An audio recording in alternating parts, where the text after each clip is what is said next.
নমো তচ্ছা ভগবতো অরহতো নামটি সম্মা সম্বুদ্ধস্স। জগৎপূজ্য মহাকারণিক তথাগত সম্যক সম্বুদ্ধ শ্রীচরণে কৃতজ্ঞ প্রণাম নিবেদন করে প্রজ্ঞাপারমিতে অংশগ্রহণকারী সকল উপাসক উপাসিকাগণের নিরোগ দীর্ঘায়ু সুখী জীবন কামনায় শুরু করতে চলেছি আজকের প্রতি সপ্তাহের ন্যায় মহাপরিনির্বাণ সূত্র আলোচনা ক্লাস।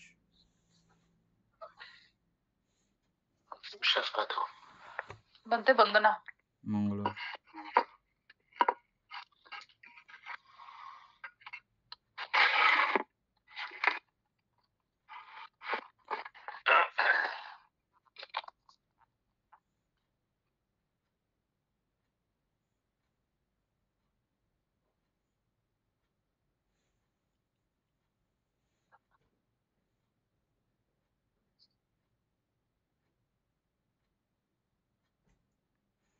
উপাসক শুরু করে।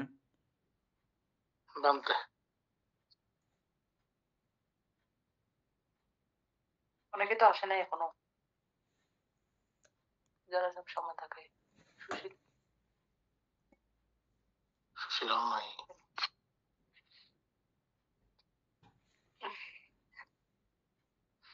আজকে কত নম্বর পেজ? 75 পৃষ্ঠার 26।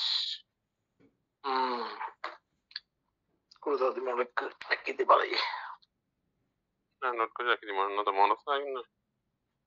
আচ্ছা,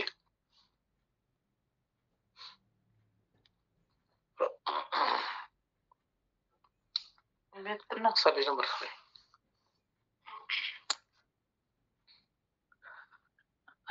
আজকে না মহাপরিবেশ সূত্র হয়। আধ্যাত্মিক আধ্যাত্মিক ও রূপ সংজ্ঞালব্ধ রূপাবচর, টিকা রূপাবচরের টিকা একটা আছে। যিনি আধ্যাত্মিক নীলাদি রূপে কশিন পরিকর্ম করেন তাহাকে আধ্যাত্মা রূপা সাইয়ে বলা হইয়াছে।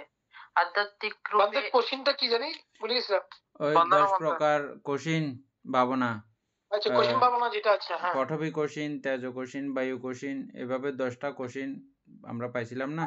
কৃষ্ণ ভাবনা, দশক কৃষ্ণ, দশক কৃষ্ণ যে পাইছিলাম, ওই যে দশক কৃষ্ণের মধ্যে এটা। আচ্ছা, কশিন, এনে নীলাদি রূপে টিকা পড়তেছে যে এখন। হ্যাঁ বাবু, ওইটার ওই অরূপ সংজ্ঞালব্ধ টিকা, আধ্যাত্মিক অরূপ সংজ্ঞা পড়বে নাকি মাত্র ডাইরেক্ট ওখান থেকে পড়ে যাবে? পড়ো কেন, অসুবিধা নাই। আজকে আমরা কোন কোথায় যে? আজকে মহাপরিমাণ সূত্র 26 নাম্বার। আচ্ছা, ধন্যবাদ। পৃষ্ঠা নাম্বার বলুন। পৃষ্ঠা নাম্বার বইতে আছে 75 পৃষ্ঠা। যিনি আধ্যাত্মিক নীলাদি রূপে কশিন পরিকর্ম করেন তাহাকে আধ্যাত্মা রূপসায়ী বলা হইয়াছে। আধ্যাত্মিক রূপে পরিকর্মকারী আধ্যাত্মিক নীল, পীত, লোহিত ও শ্বেতবর্ণ স্থান লক্ষ্য করিয়া করেন, যথা কেশ, পিত্ত বা চক্ষের তারকা লক্ষ্য করিয়া নীল, মেদ, ত্বক, হস্ত বা পদ, পৃষ্ঠ ও চক্ষের পীতবর্ণ স্থান লক্ষ্য করিয়া পীত, মাংস, রক্ত ও চক্ষের রক্তবর্ণ স্থান লক্ষ্য করিয়া লোহিত, অস্থি, দন্ত ও চক্ষের শ্বেতবর্ণ স্থান লক্ষ্য করিয়া উদাত শ্বেতকোষী পরিকর্ম করিয়া থাকে। কিন্তু সেই সমুদয় সুনীল, সুপীত, সুলোহিত ও সুউদাত নহে বলিয়া আধ্যাত্মিক রূপে পরিকর্ম অবিশুদ্ধ হইয়া থাকে। বহিস্থ সুনীল, সুপীত, সুলোহিত ও সৌদাত পরিকর্মের ন্যায় বিশুদ্ধ কশিন পরিকর্ম হয় না। যাহার এই পরিকর্ম আধ্যাত্মিক উৎপন্ন নিমিত্ত বহিস্থ, সেই রূপ আধ্যাত্মিক পরিকর্মীর বহিস্থ আপানা বলিয়া আধ্যাত্মা রূপসায়ী একো বাহিক রূপানি পাশ্চাতি বলিয়া উক্ত হইয়াছে। যাহার পরিকর্ম নিমিত্ত বহিস্থ আধ্যাত্মিক নহে, তাহাকে আধ্যাত্মা অরূপসায়ী বলা হইয়াছে। নীল বা পিতাদি কঠিন ভাবনা করিতে হইলে সুনীল সুপিতাদি পুষ্প বা বস্ত্র প্রভৃতির প্রতি প্রথম লক্ষ্য করিয়া অভ্যাস বা শিক্ষা করিতে হয়। শেষ তখন এটা এটা তো না বোঝার কিছু না, এটা তো বুঝছেন তো আপনারা আগে থেকে জানেন এগুলো। বানতে বুঝে গেছে, কিন্তু মনে হয় একটু ইয়ে করলে ভালো হবে, আলোচনা করলে, কারণ এখানে আরো অনেক আসছে তো। আধ্যাত্মা রূপাসায়ী মানে যারা আধ্যাত্মিক, এই আমাদের কোশ্চেনের মধ্যে কিছু কিছু বিষয় আমাদের শরীরের মধ্যেই আছে, যেটা আছে এটা এখানেই আমরা দেখে গেলাম এখন না। এগুলোকে দেখে যখন ধ্যান উৎপন্ন করেন, অর্পণা উৎপন্ন করেন, ওই সাধকগুলোকে আধ্যাত্মাসায়ী বা আধ্যাত্ম বিষয়ে সঙ্গ উৎপন্নকারী, ওটাতেই ধ্যান উৎপন্ন করেছেন, সেজন্য আধ্যাত্মসায়ী বলা হয়। হ্যাঁ, আর আধ্যাত্মা রূপে সায়ী, আর আধ্যাত্মা অরূপসায়ী মানে যারা বাহ্যিকভাবে ওই কালার সহ রূপাদি বাহ্যিকভাবেও আছে, বাহ্যিক বিষয় থেকে যারা এটা প্রাপ্ত হয়েছেন তাদেরকে অরূপসায়ী, আধ্যাত্মিক অরূপসায়ী এভাবে মানে চিহ্নিত করা হয়েছে আর কি। মানে অরূপ সংজ্ঞা বলতে আমরা ওই অরূপ বুঝে যাব, এজন্য অরূপ না বোঝার জন্য এভাবে মানে বিষয়টা এটা ঠিকানা দিছে মনে হয়। হ্যাঁ, ঠিক আছে। 26 নম্বর করে তাহলে এখন আধ্যাত্মিক ও রূপ সংজ্ঞালব্ধ রূপাবচর ধ্যানীগণের মধ্যে কেহ কেহ বহিস্থিত অপরিমিত কঠিন সুরূপ কুরূপ সমূহ দর্শন করেন। তীক্ষ্ণ প্রজ্ঞ ব্যক্তি তাহাও অভিভূত করিয়া আমি জানিতেছি ও আমি দেখিতেছি বলিয়া সংজ্ঞা লাভ করেন। ইহা দ্বিতীয় অভিবায়তন। ইহা দ্বিতীয় অভিবায়তন। অভিবায়তন কি? অবিবাহিতন বলতে ওই যে আমরা প্রথমে হচ্ছে যে পরিকর্ম ধ্যান, তারপরে ক্রমান্বয়ে ধ্যানের পরিকর্ম নিমিত্ত, তারপরে এরপরে কি ছিল, উপচার নিমিত্ত, উদ্গ্রহ নিমিত্ত, এভাবে এভাবে ক্রমান্বয়ে ধ্যানের একটা ক্রম উন্নতি ছিল না? ক্রম ছিল, হ্যাঁ। এখানে লেখা আছে মনে হয়, আমরা পড়ছিলাম, এটা বুঝে নাই যে ওই আগে 26 নম্বর আগে লেখা আছে সমাপত্তি হইতে উঠিলেই ইহা তৃতীয় অবিবাহিতন, তৃতীয়, বুঝছেন? প্রথম অবিবাহিতন মধ্যে ওইটা কিভাবে ওনারা বুঝে দিচ্ছেন তো। সমাপত্তি হইতে উঠিলেই আমি জানিতেছি ও দেখিতেছি বলিয়া এইরূপ আবগ সংজ্ঞা ও ধ্যান সংজ্ঞা জন্মে, কিন্তু অভিভাবনীয় সংজ্ঞা সমাপতিতেও বিদ্যমান থাকে। ইহা প্রথম অবিবাহিতন।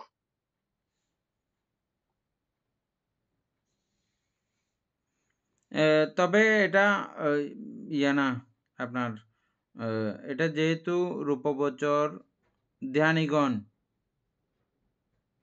রূপবচর ধ্যান, তো রূপবচর ধ্যান তো প্রথম ধ্যান লাভ করে ফেললে তখন রূপবচর ধ্যানই বলা হয়। তার মানে ওনারা এটা তৃতীয় অবিবাহিতন বলতে তৃতীয় ধ্যান বলা হচ্ছে কিনা।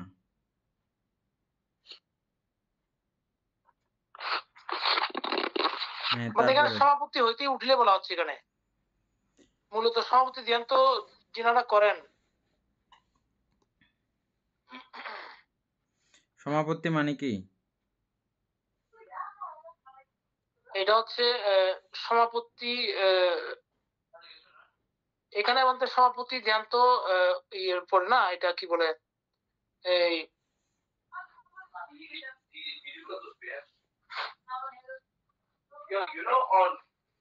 যিনারা এটা কি মার্গ শ্রোতাপন্ন মার্গ লাভ করার পরে তো মনে হয় ওই স্থানে যেতে হয় নাকি? না, সমাপত্তি মানে প্রথম ধ্যান লাভ করার পরে সমাধিস্থ প্রথম হয়ে ধ্যান লাভ থাকার করলে হয়? নামই হচ্ছে যে সমাপত্তি ধ্যান। প্রথম আচ্ছা ধ্যান আচ্ছা সমাপত্তি, দ্বিতীয় ধ্যান সমাপত্তি, তৃতীয় ধ্যান আচ্ছা সমাপত্তি, প্রথম এভাবে। ধ্যান সভাপতি, হ্যাঁ ঠিক আছে বন্ধু, হ্যাঁ ভালো। ইহাই প্রথম ধ্যান অবিবাহিতন। প্রথম ধ্যানেরটা লিখছে তো এখানে,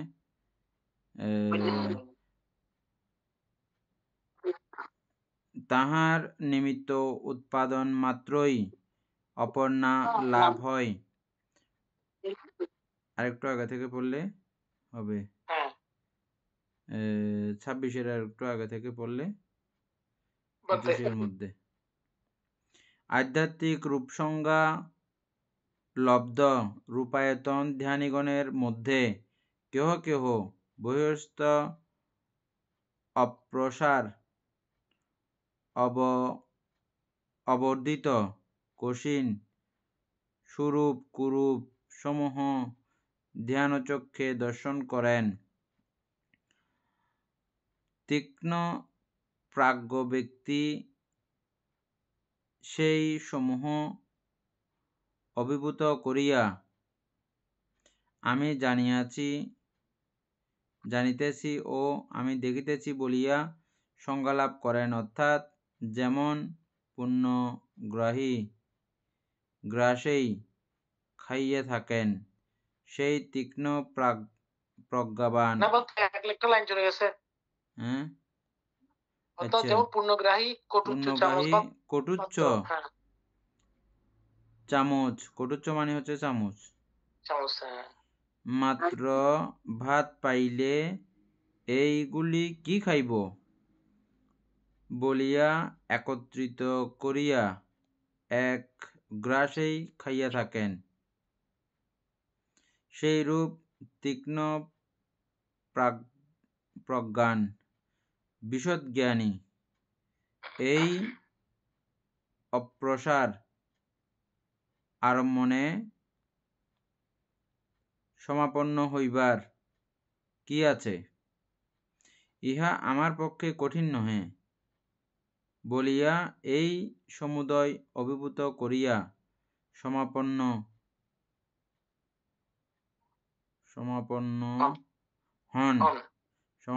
হন। তাহার নিমিত্ত উৎপাদন মাত্রই অর্পণা লাভ হয়। সমাপত্তি হইতে উঠিলেই তিনি জানিতেছি দেখিতেছি বলিয়া এইরূপ অবভোগ সংজ্ঞা ও ধ্যান সংজ্ঞা জন্মে, কিন্তু অভিভাবনীয় সংজ্ঞা সমাপত্তিতে বিদ্যমান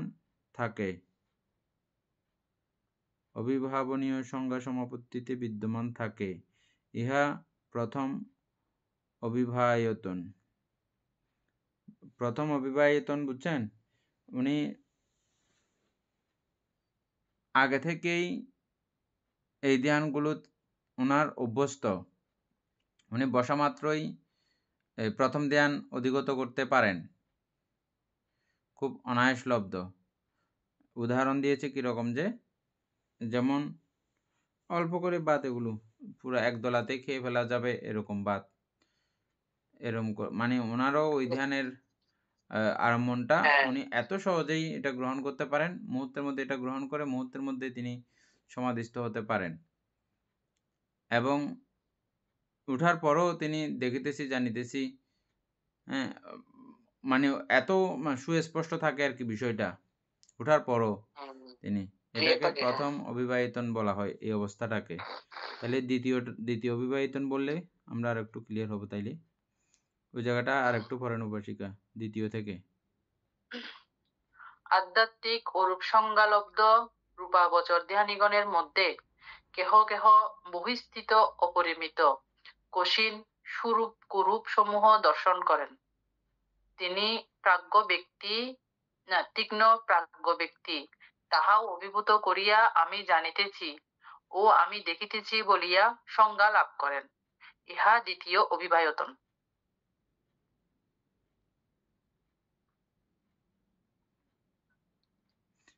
এটা বাইরে না? এটা হচ্ছে যে হ্যাঁ, অরূপ, আধ্যাত্মিক অরূপ মানে অরূপ না। মানে না, নিজের ওইরূপ রূপ না। হ্যাঁ, ওইটাই আগে যেটা আমরা টিকাতে পড়ছিলাম। হ্যাঁ। উনার ১ম এর আর উনার মধ্যে কি তফাৎ আছে? ইনি সুরূপ কুরূপ দর্শন করতে পারেন। হ্যাঁ, এটাই তফাৎ। আর সবকিছু তো ঠিক আছে না? হ্যাঁ, বানতে আর সব ঠিক আছে। আর এটা হচ্ছে বাহ্যিক। এটা বাহ্যিক, হ্যাঁ। বাহ্যিকটা বানতে দিয়েই উনি করতে পারেন এবং সুরূপ কুরূপসমূহ দর্শন করেন। তিনি তীক্ষ্ণপ্রাজ্ঞ। উনি তীক্ষ্ণ, আগেরটা থেকে আরো তীক্ষ্ণ। হুম। একই ধ্যানে কিন্তু। ধ্যানের ১ম ধ্যানই আছে এখনো পর্যন্ত। তাহাও অভিভূত করিয়া জানিতেছি ও আমি দেখিতেছি বলিয়া সংজ্ঞা লাভ করেন। ইহা দ্বিতীয় অবিবাহিতন। উনি ১ম থেকে আরেকটু আ প্রাজ্ঞ আরো বিজ্ঞ। না, হ্যাঁ, ১ম আধ্যাত্মিক ছিল, এখন বাহ্যিক হলো। হ্যাঁ, বানতে হ্যাঁ। এগুলো কিসের স্বরূপ কুরূপ দর্শন করেন? স্বরূপ কুরূপ বলতে আমরা ২ রকমে বুঝতে পারি। আম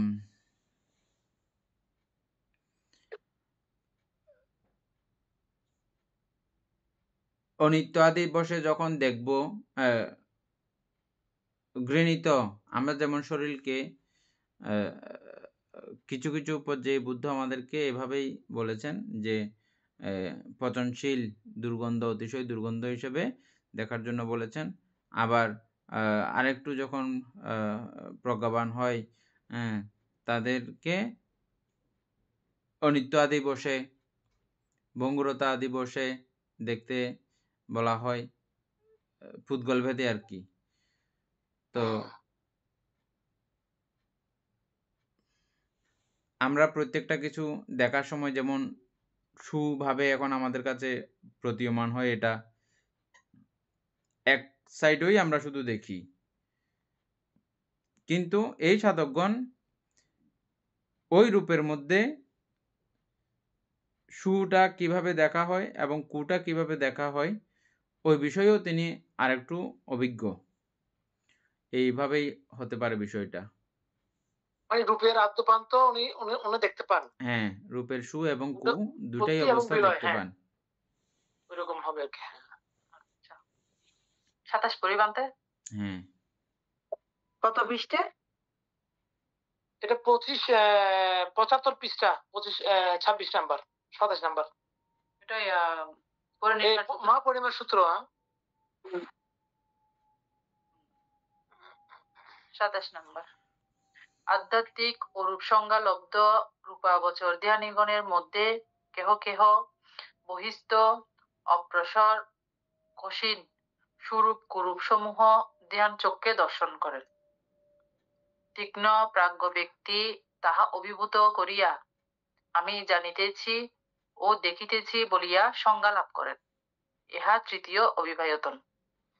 আচ্ছা, তাহলে তার তৃতীয়ের মধ্যে কি আসলো যে? মানতে এখানে দ্বিতীয়তে ছিল বহিস্থ অপরিমিত। হুম। তৃতীয়তে আসলো বহিস্থ অপ্রসর ক্ষসীন। আগেরটা তাহলে থেকে অপরিমিত। মানে ১ম ধ্যানেই রয়েছে কিন্তু ১ম ধ্যান হইলেও এটা আরো বিষয়টা আরো বেশি পরিষ্কার উনার কাছে।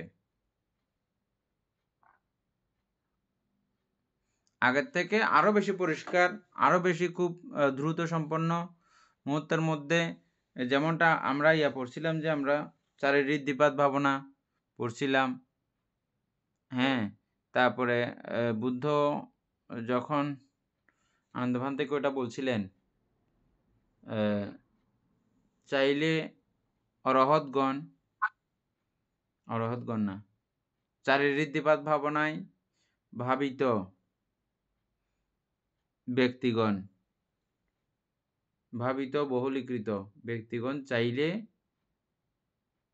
কল্পকাল তথা কল্পকালের বেশি সময় অবস্থান করতে পারেন। এরকম একটা কথা আছে না? ভাবিত বহুলীকৃত মানে হচ্ছে যে মুহূর্তের মধ্যে এটা উনারা করতে পারেন। এই ১ম ধ্যানের বেলাগুলোও, ১ম ধ্যানের পর্যায়গুলোও এটা একেকজনের কাছে যে যত বেশি চেষ্টা করে। যেমন আপনারা এখন নিজেই এটা বিষয়ে অভিজ্ঞ আছেন। যারা, যারা আনাপান স্মৃতি ভাবনা দীর্ঘ সময় যাবৎ করতেছেন, করতে, করতে ১ম এক সময় ছিল যে আপনাদের অ্যা একটা নিঃশ্বাসও আপনারা দেখতে পারতেন না। কিন্তু এখন আপনারা খেয়াল করবেন, খেয়াল করে থাকবেন যারা প্রতিনিয়ত অভ্যাস করেন। ১০ নিঃশ্বাস, ১৫ নিঃশ্বাস, ২০ নিঃশ্বাস, অনেক সময় দেখা যাচ্ছে যে ৫ মিনিটও আপনি পুরো চিত্তকে ধরে রেখেছেন। হালকা পাতলা যাচ্ছে কিন্তু প্রত্যেকটা নিঃশ্বাসকে গুনতে পারতেছেন, হিসাব রাখতে পারতেছেন বা যাচ্ছে না যে এটা বুঝতেছেন। হ্যাঁ? আছে না এরকম? আগে থেকে অনেক বেশি হয়েছে না? ঠিক এভাবে এই ধ্যানীগণের মধ্যেও আমরা যেটা পড়ছিলাম, ধর্মসঙ্গিনীর মধ্যে কিছু কথা পড়ছিলাম মনে আছে আপনাদের? অ্যা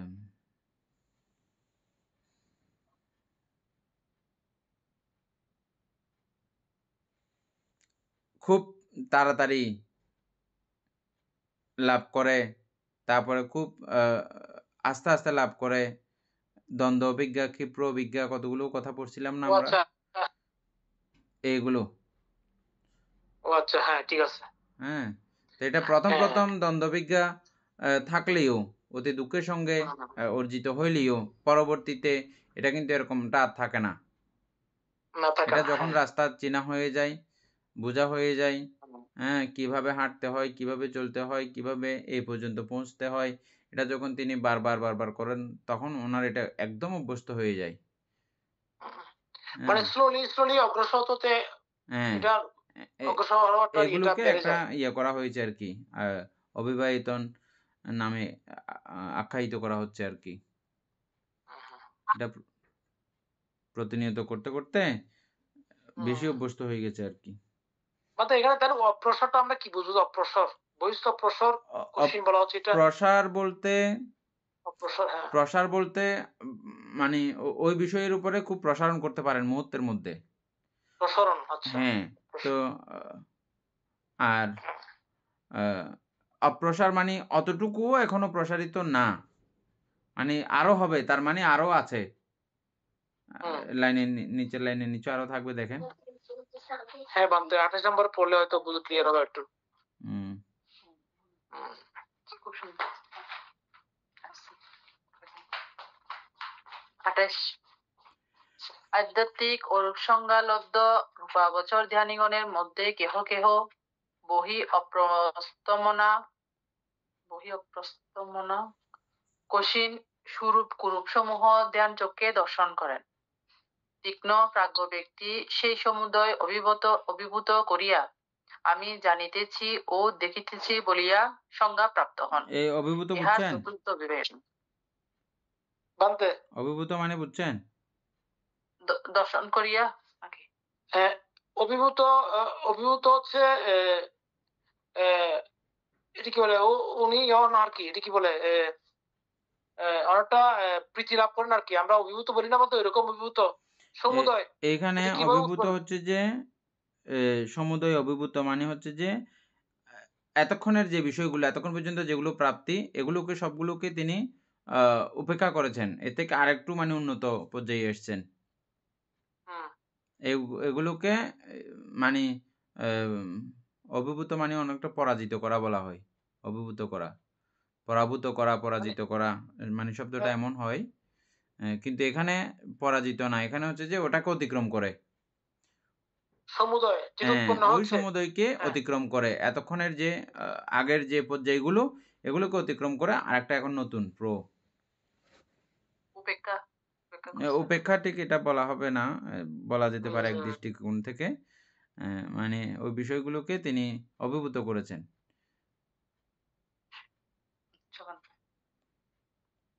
২৯ পরি।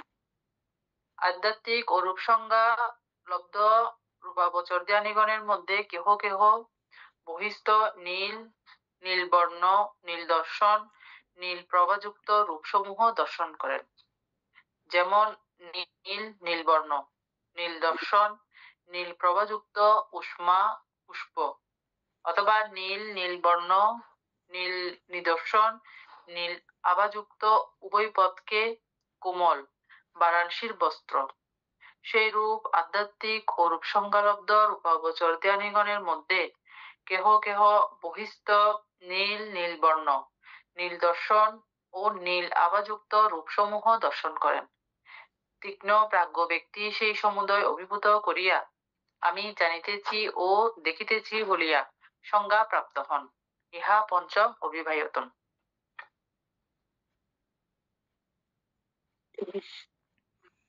এগুলো হচ্ছে যে বাহ্যিক রূপকে দেখিয়া হ্যাঁ দর্শন করিয়া তীক্ষ্ণ প্রাজ্ঞ ব্যক্তি সেই সমুদয় অভিভূত করিয়া ওগুলোকে অভিভূত করিয়া আমি জানিতেছি দেখিতেছি বলিয়া সংজ্ঞাপ্রাপ্ত হন। বুঝছেন? ওগুলো সবগুলোকে অতিক্রম করিয়া মানে আরেকটু ইয়ে করে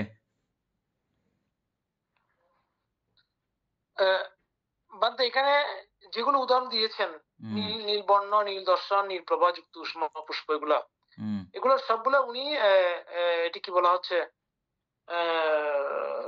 সবগুলো তো না, যেটা করে যে কোনো একটাতে করে, যেগুলো উৎপন্ন হচ্ছে আর কি সেই সমুদয় অভিভূত করিয়া বলা হচ্ছে। হ্যাঁ, অভিভূত শব্দের অর্থটা একটু করে গুগলে আবার দেখে নেন, তাহলে মনে হয় বেটার হবে। হ্যাঁ,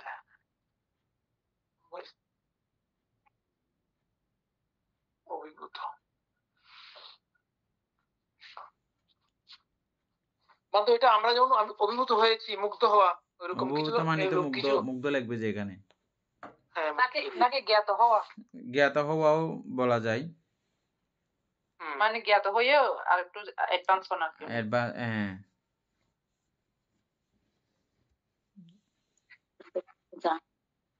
হ্যাঁ, একজনে দেখেন আর আরেকজনে পড়েন।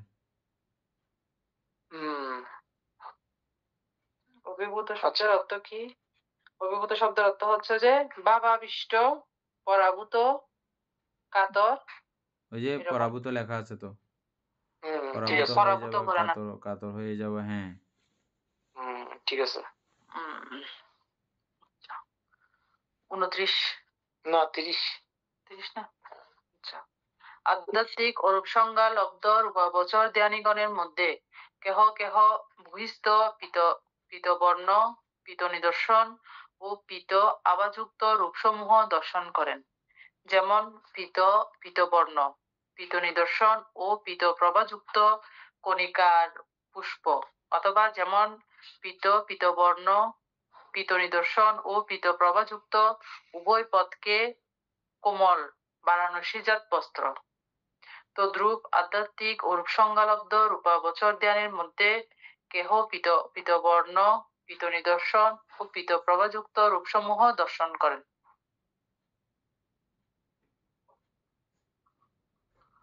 তীক্ষ্ণ প্রাজ্ঞ ব্যক্তি সেই সমুদয় অভিভূত করিয়া আমি জানিতেছি ও আমি দেখিতেছি বলিয়া সংজ্ঞা লাভ করেন। ইহা ষষ্ঠ অভিবায়তন। এটার মধ্যে কি তফাৎ হয়েছে এখন?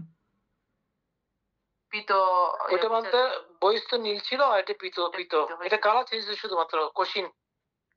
কালারের মধ্যে আর একটু তীক্ষ্ণতা, মানে কোন কালার সহজ দেখতে, কোন কালার কঠিন কষ্ট দেখতে, এরকমও কিছু ব্যাপার থাকতে পারে তাইলে।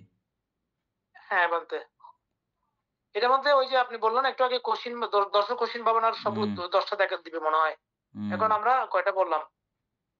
6টা বললাম। 31 নাম্বার 6টা বললে তো এগুলো টানে যাওয়া দরকার। হ্যাঁ, এগুলো স্কিপ করা তারপর আছে বলতে সপ্তম লোহিত বর্ণ, তারপর লোহিত, তারপর শ্বেত বর্ণ। লোহিত হচ্ছে সপ্তম বেতন, আর শ্বেত বর্ণ হচ্ছে, আমরা টানার দরকার না, ওরাও টানছে তো। এই তো 33, 34, 35, 36 পর্যন্ত টেনে দিয়েছে। অষ্টম। হ্যাঁ, মানে এখানে অনেক কিছু আছে, বেশ কনসেপ্ট পড়ে যেতে হবে। আচ্ছা, তাহলে হ্যাঁ, 32 নম্বর পড়ো। আধ্যাত্মিক ও রূপ সংজ্ঞালব্ধ রূপাবচর ধ্যান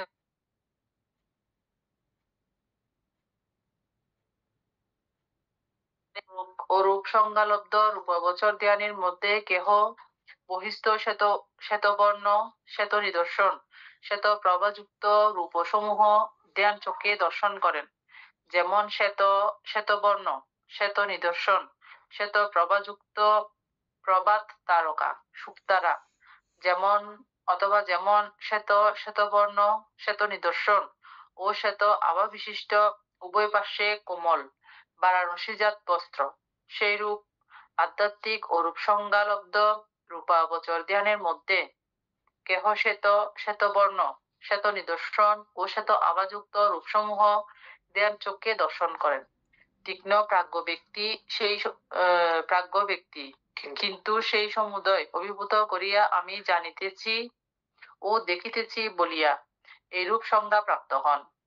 ইহা অষ্টম অভিবায়তন। বিশুদ্ধ বর্ণ বশে শেষোক্ত চারিটা অভিবায়তন কথিত হইয়াছে। আনন্দ অভিবায়তন সমূহ এই 8 শ্রেণীতে বিভক্ত। আনন্দ এই রূপ সমাপত্তি সমূহ সমাপন্ন ও উত্থান সমর্থ তথাগতের ভয় বা ত্রাস হইতেই পারে না। মারকে দেখিয়া কেন ভীত হইবেন? তিনি নির্ভয়েই স্মৃতিমান ও সম্প্রজ্ঞাত অবস্থায় স্বীয় আইন সংস্কার ত্যাগ করিয়াছেন। এখনো আনন্দকে অবসর না দিয়া পুনঃ বলিতে আরম্ভ করিলেন। হে আনন্দ, এই অষ্টবিধ বিমুক্ত অধি মোচনার্থে বিমুক্ত প্রত্যনিক ধর্মসমূহ হইতে সম্পূর্ণরূপে মুক্ত হইয়া আরম্মনে অবিরতি বসে সুষ্ঠু মুক্ত বলিয়া বিমুক্ত। পিতৃ অঙ্কে নিরাশঙ্ক ভাবে শায়িত বালকের ন্যায় অনিগ্রহ ভাবে নিরাশঙ্ক হইয়া আরম্মনে নিয়োজিত থাকা। এই রূপ অর্থ প্রথম বিমুক্ত হইতে সপ্তম বিমুক্ত পর্যন্ত প্রযোজ্য। অষ্টম বিমুক্তে প্রযোজ্য নহে। অষ্টবিধ বিমুক্ত কি কি? এটা বলা যাচ্ছে না? হ্যাঁ, তো বুঝছেন তো এগুলো। আর এখানে একটা কথা, বুদ্ধ শুধু এখানে প্রথম ধ্যানের কথাই উল্লেখ করলেন অবিবাহিতন সম্পর্কে, হ্যাঁ বলতে আর কোনো কিছু কিন্তু বললেন না। না, কিছু বলেন নাই তো। এখানে বলতে ওই মারের বিষয়টা মানে একটু ক্লিয়ার করলে ভালো হতো। এগুলো গত ক্লাসে পড়ছেন তো। অর্থাৎ আনন্দভান্তে যখন এই কথা শুনছে, ভূমিকম্পের কথা যখন জিজ্ঞেস করছে বুদ্ধকে, তখন বুদ্ধ ক্রমান্বয়ে আনন্দভান থেকে অন্য কোনো প্রশ্নের উত্তর না দেওয়ার জন্য অনেকগুলো ধর্ম প্রসঙ্গ ক্রমান্বয়ে বলে যাচ্ছেন। এবং সে বলার মধ্যে এটাও ওনাকে অবসর দিচ্ছেন না কান্নাকাটি করার জন্য। আনন্দভান থেকে কোনো প্রকার অবসর দেওয়া হচ্ছে না। একটার পর একটা বুদ্ধ বলে যাচ্ছেন যে ওনাকে। হ্যাঁ, তো এগুলো একটার পর একটা এগুলো ধর্ম কথা প্রসঙ্গেই এগুলো বলে চলেছেন। মানে আনন্দভান থেকে আবার বলে নাই যে বুদ্ধকে মানে মারকে ভয় পেয়েছেন কিনা, মারের ভয়ে ইয়ে করেছেন কিনা, মানে আয়ু সংস্কার বর্জন করেছেন কিনা। বুদ্ধ তখন বলতেছে যে আমি কিভাবে মারকে ভয় করব, আমি কেন মারকে ইয়ে করব। যে ব্যক্তির এই অবিবাহিতনগুলো এইভাবে, এটা প্রথম জনের এরকম, আর বুদ্ধগণের এটা এই অষ্টম অবিবাহিতন যেভাবে খুব দ্রুততার সহিত হয়, হ্যাঁ, ওইভাবেই বুদ্ধগণের এটা হয়।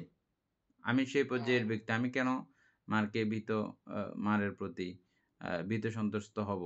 আর এটা তো অরহৎগণের হওয়া সমীচীন নয়, হন না।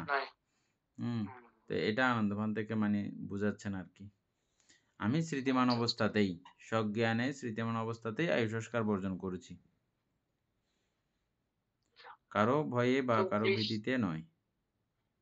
34 রূপী যোগ আধ্যাত্মিক কেশাদির বস্তুর প্রতি লক্ষ্য করিয়া নীল কোশিনাদি ভাবনা বসে ধ্যান উৎপাদিত রূপাবচর ধ্যানী বহিস্থ নীলাদি কোশিন রূপসমূহ ধ্যান চক্ষে দর্শন করেন। এত দ্বারা আধ্যাত্মিক ও বহিস্থ কোশিন বস্তুসমূহে উৎপাদিত ধ্যানী ব্যক্তির চতুর্বিধ রূপাবচর ধ্যানই প্রদর্শিত হইয়াছে, ইহা প্রথম বিমুক্ষ। এবার আসছে যে বিমুক্ষ, প্রথম দ্বিতীয়। আধ্যাত্মিক ও রূপ সংজ্ঞালব্ধ আধ্যাত্মিক কেশাদি বস্তুর প্রতি লক্ষ্য না করিয়া বহিস্থ সুনীলাদি কঠিন বস্তুর সমূহে পরিকর্ম করিয়া ধ্যান উৎপাদিত রূপাবচর ধ্যানী বহিস্থ নীলাদি রূপসমূহ ধ্যান চোখে দর্শন করেন, ইহা দ্বিতীয় বিমুক্ষ। এগুলো আলোচনা করতে হবে। দ্বিতীয় বিমুক্ষ এগুলো যদি এরকম হয়, আমরা আরেক রকম পড়ছিলাম না, এগুলো একই না, কথাগুলো তো ভিন্ন বানায় ফেলছে। আমরা তো এগুলো এর মধ্যে আরেক রকম করে পড়ছিলাম। প্রথম বিমুক্ষ কাকে বলে, দ্বিতীয় বিমুক্ষ কাকে বলে। প্রথম বিমুক্ষ মানে প্রথম ধ্যান, দ্বিতীয় বিমুক্ষ দ্বিতীয় ধ্যান। এখানে তো ওই ইয়ে করে ফেলছে, প্রথম ধ্যানকেই কেন্দ্র করে সবগুলো বলা হচ্ছে। আচ্ছা, তারপর পড়ে যান।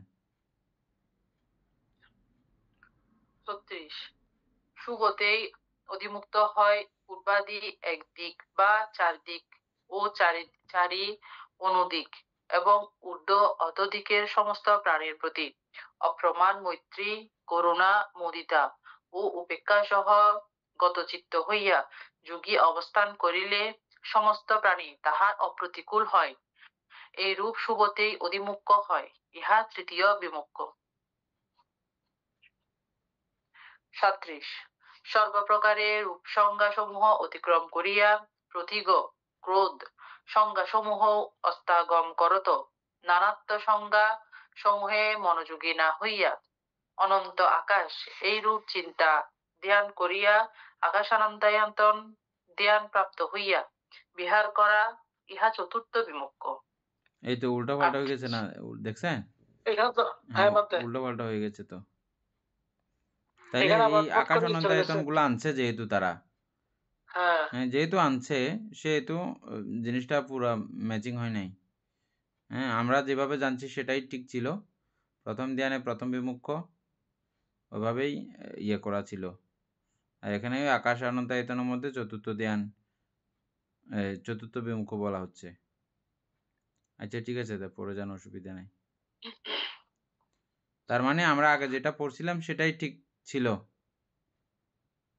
এই কথাতে এগুলোতে প্রমাণ হচ্ছে। দেখুন, আমরা আগে ইয়ে তো বলছিলাম না, এটা কি বলে অর্থ সংগ্রহের মধ্যে অর্থ সংগ্রহ, অর্থ সংগ্রহ পড়ছিলাম তো এটা। সর্বপ্রকারে আকাশানন্তয়তন অতিক্রম করত অনন্ত বিজ্ঞান এই রূপ চিন্তা ধ্যান করিয়া বিজ্ঞানানন্তয়তন প্রাপ্ত হইয়া বিহার করা, ইহা পঞ্চম বিমুক্ষ। সর্বত প্রসারী বিজ্ঞানানন্তয়তনের চিন্তা সম্পূর্ণরূপে অতিক্রম করত কিছুই নাই এই রূপ চিন্তা ধ্যান করিয়া আকিঞ্চনায়তন প্রাপ্ত হইয়া অবস্থিতি করা, ইহা ষষ্ঠ বিমুক্ষ। সকল প্রকার অনস্তিত্বের চিন্তা ধ্যান সম্পূর্ণরূপে অতিক্রম করিয়া মনের এই রূপ অবস্থায় উপনীত হইয়া অবস্থান করেন যে সংজ্ঞা নাই এবং আছে, স্থূল সংজ্ঞা নাই বটে কিন্তু সূক্ষ্ম সংজ্ঞা আছে। নাই ইহার সম্প্রযুক্ত ধর্মে ধ্যানের সংজ্ঞা না অসংজ্ঞা বলিয়া নৈব সংজ্ঞা না সংজ্ঞায়তন প্রাপ্ত হইয়া বিহার করা, ইহা সপ্তম বিমুক্ষ। মানে এখানে কি এই মহাপুরুষ সূত্র কয়েকজন করছিল নাকি শুধু একজনই লিখছেন, যে অনুবাদ করছেন? যে আমরা পালিটা একটু করে দেখলে অসুবিধা হবে না, পালি একটু করে দেখলে ঠিক আছে। পালি বলতে আছে তো এখানে, পালি তো বলতেছে 40 বলা হচ্ছে সাভ্যাসু আকিঞ্চায়তানাং সমাধি কাম্মা নেব সায়াতানাং উপসম্পজ্য বিহারাতি আয়াং সত্তামো বিমুক্ষ। তো এটাকে সপ্তম বিমুক্ষ বলছে, এটা ওই আমাদের সিস্টেম মতো ওটা ঠিকই আছে। আমরা যেভাবে বলছিলাম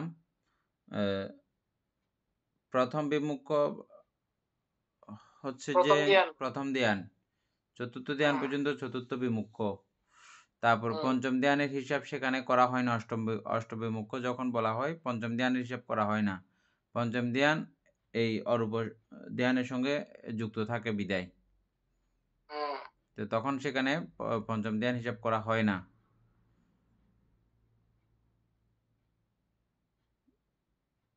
এটা তো বলে দিছিলাম একবার না, এই সমস্যাটা একদম এটা সমাধান করা হয় নাই। সমাধান করা হয়নি যে পঞ্চম ধ্যান আর চতুর্থ ধ্যানের অরূপবচর ধ্যানগুলোর সঙ্গে এই মিলমিশটা করা হয়নি। এমনি বুঝে গেলে হয়েছে। হিসাবের বেলায় গড়বড় হবে, আমরা যে চিত্তের হিসাবগুলো করি এগুলোতে গড়বড় হবে।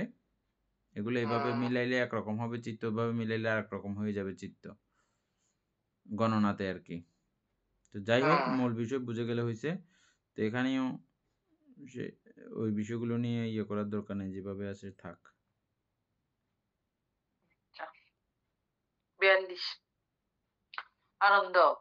এই অষ্টবিধ বিমুখ্য ও অভিত ভাব দেখাইবার জন্যই উক্ত হইয়াছে।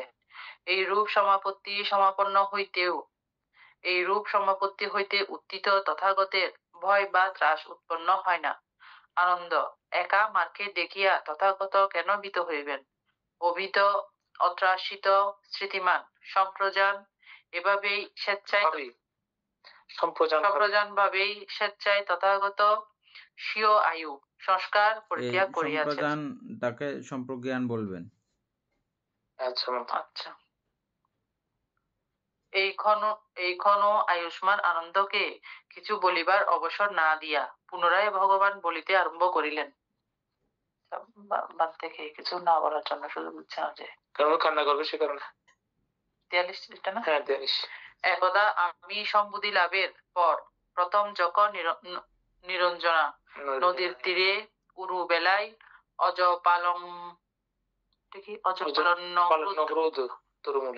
তরুমূলে অবস্থিতি করিতেছিলাম, তখন পাপমতী মার আমার নিকট সমুপস্থিত হইয়াছিল এবং পাশে দণ্ডায়মান হইয়া আমাকে এইরূপ বলিয়াছিল, ভান্তে ভগবান, এখন আপনি পরিনির্বাণে নির্বাপিত হন। সেই সুগত পরিনির্বাণ প্রাপ্ত হন। ভগবানের এখন পরিনির্বাণ প্রাপ্তির সময় হইয়াছে। আনন্দ। এইরূপ উক্ত হইলে পাপমতী মারকে আমি এইরূপ বলিয়াছিলাম, হে পাপমতী, যাবৎ আমার ভিক্ষু শ্রাবকগণ আর্যমার্গ লাভ করিয়া নিপুণ, বিনীত, বিশারদ, বহুশ্রুত, ধর্মধারী, ধর্মচারী, কর্তব্যপরায়ণ ও যথা ধর্ম পালনকারী হইবে না, তাহারা স্বীয় আচার্য বা শিক্ষা করিয়া জনসমাজে প্রচার, ধর্ম দেশনা ও নানা প্রকারে অপরকে ধর্ম জ্ঞাপন করিতে পারিবে না। অজ্ঞতারূপ ডাকনা টানিয়া ধর্ম খুলিয়া দিতে, ভাগ করিয়া দেখাইতে ও সরল ব্যাখ্যা করিতে সমর্থ না হইবে, উৎপন্ন পরনিন্দার ধর্মত প্রতিবাদে ভালো রূপে নিগ্রহ করিয়া চিত্তাকর্ষক, পাপনাশক ও অধর্ম ধ্বংসকারক ধর্ম দেশনা করিতে সমর্থ না হইবে, তাবৎকাল আমি পরিনির্বাপিত হইব না। হে পাপমতী মা, যতদিন আমার শিক্ষাত্রয় সংগৃহীত ও শাসন ব্রহ্মচর্য ধ্যান সাধ বসে সমৃদ্ধিযুক্ত ও অভিজ্ঞা সম্পত্তি বসে বর্ধিত বিস্তৃত বহুজন জ্ঞাত সর্বাকারে বিপুল ভাব প্রাপ্ত না হইবে এবং বিজ্ঞ দেব মানবগণের নিকট সুপ্রকাশিত না হইবে, ততদিন আমি পরিনির্বাণে নির্বাপিত হইব না। হে আনন্দ, অদ্য এখনই চাপাল মন্দিরে চৈত্যে পাপমতী মার আমার নিকট সমুপস্থিত হইয়া এক পাশে দাঁড়াইয়া আমাকে এইরূপ বলিল, ভান্তে ভগবান, এখন পরিনির্বাপিত হন। হে সুগত, পরিনির্বাণ লাভ করুন। ভান্তে ভগবান, ভগবানের এখন পরিনির্বাণ প্রাপ্তির উচিত সময় হইয়াছে।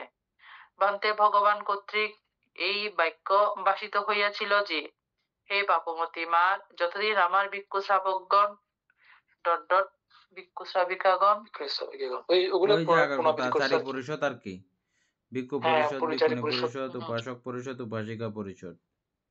হুম। এটা তার পড়ার দরকার নেই মনে হয়, একই কথাগুলো সবগুলো। আর পড়া দরকার নাই, স্কিপ করে যান। আর 47 পড়ো।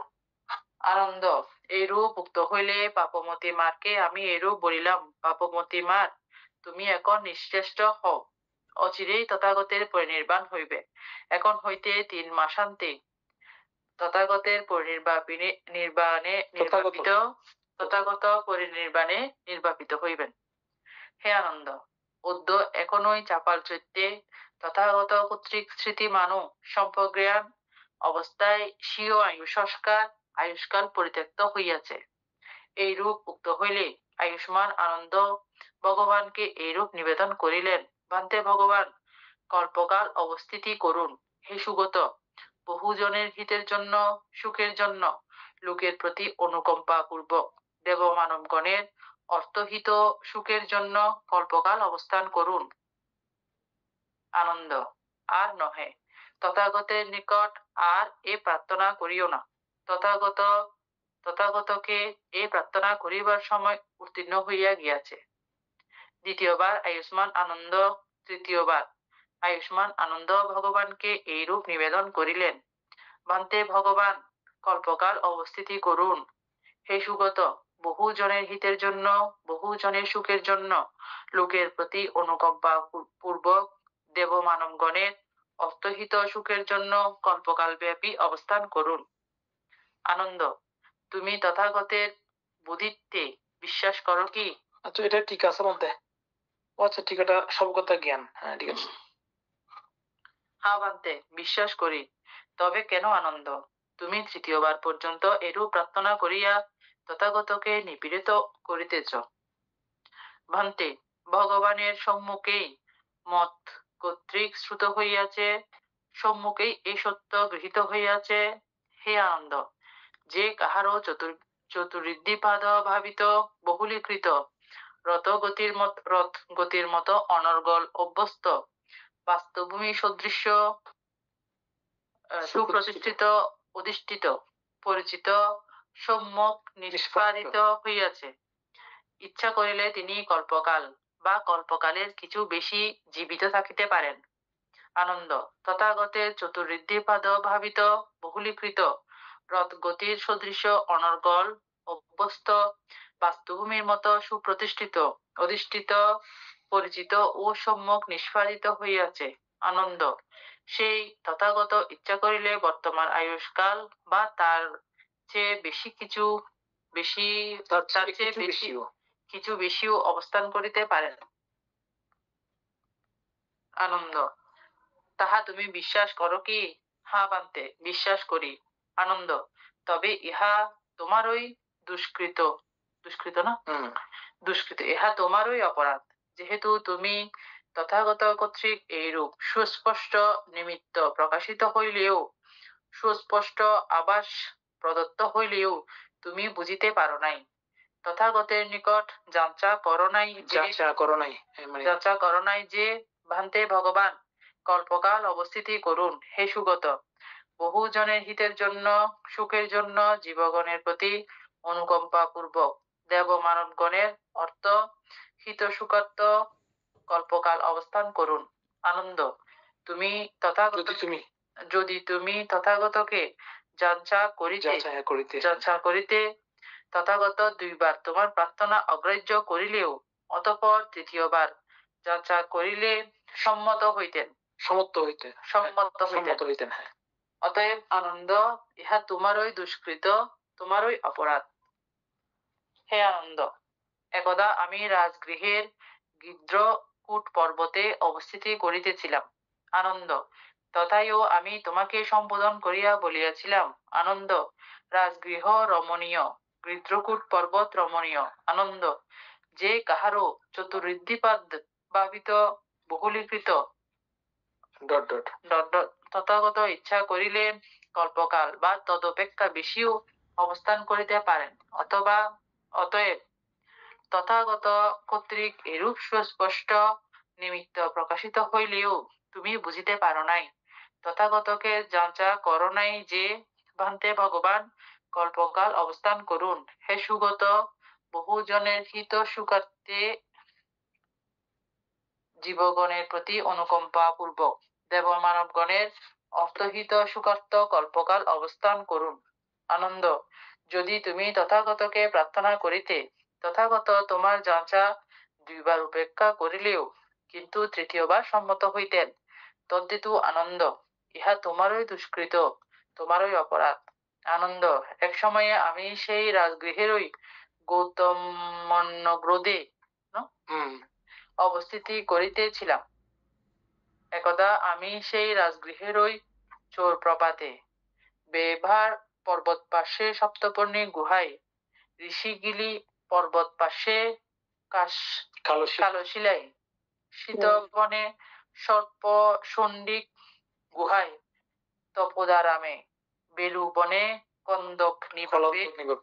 কলন্দক নিবাপে জীবকাম্রবনে।